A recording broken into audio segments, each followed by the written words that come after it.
गीता का 12वां उपदेश यह है कि अपनी खुशी और अपना दुख हर किसी के आगे जाहिर नहीं करना चाहिए, क्योंकि लोग आपकी खुशी पे नजर लगा देते हैं और आपके दुख में आपकी हंसी उड़ाने लगते हैं। आपकी खुशी से कोई खुश नहीं होता, लोगों को जलन होती है। हर आंसू आंख में लाया ना करो, हर जख्म सबको दिखाया ना करो। यहाँ लोग हाथ में नमक लिए फिरते हैं, इसलिए अपना हर दर्द सबको दिखाया ना करो। लोग तो बैठे ही हैं दुखी इंसान को और दुखी करने, और जो खुश है उसको तकलीफ पहुंचाने के लिए। रही मन निज मन की व्यथा, निज मन राखो लेह।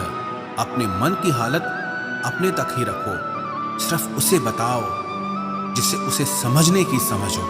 गीता का 14वां उपदेश ये है, आप चाहे कितने भी अच्छे हों, लेकिन अगर बुरे लोगों के साथ रहोगे तो आपका भी वही हाल होगा जो बुरे लोगों का होता है। भीष्म पितामह एक ब्रह्मचारी थे, धर्मात्मा थे, लेकिन वो अधर्म के पक्ष में खड़े हो गए।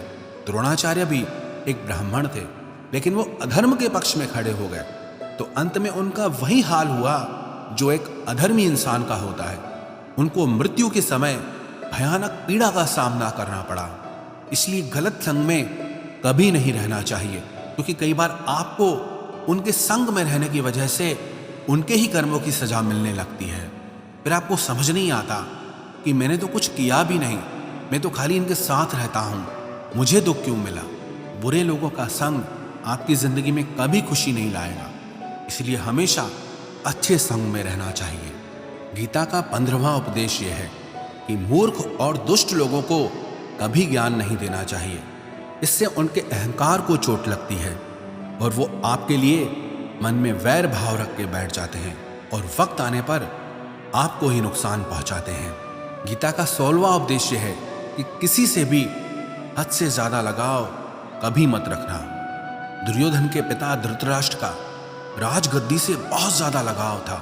राजगद्दी के आगे उन्हें कुछ भी दिखाई नहीं देता था और गद्दी के लिए उनका वो हद से ज्यादा लगाव और मोह पूरे राष्ट्र को ले डूबा, अनगिनत लोगों की मौत का कारण बन गया। आप भी जब ऐसे ही किसी के पीछे हद से ज्यादा पागल हो जाते हैं तो वो चीज आपको मिले या ना मिले, लेकिन आपकी जिंदगी जरूर खराब कर देती है। गीता का 17वां उपदेश यह है कि क्रोध मनुष्य का सर्वनाश कर देता है। क्रोधी इंसान का कोई मित्र ही नहीं होता, हर इंसान उससे दूर भागता है, उसके सारे रिश्ते समाप्त हो जाते हैं। जो इंसान अपने क्रोध को नहीं संभाल सकता वो जिंदगी में कुछ भी संभाल नहीं सकता। गीता का 18वां उपदेश है कि अपने मन को शांत रखना सीखो, क्योंकि अशांत मन जीवन में सिवाय दुख के और आपको कुछ नहीं देने वाला, और एक शांत मन आपको जीवन में प्रेम और आनंद ही देगा।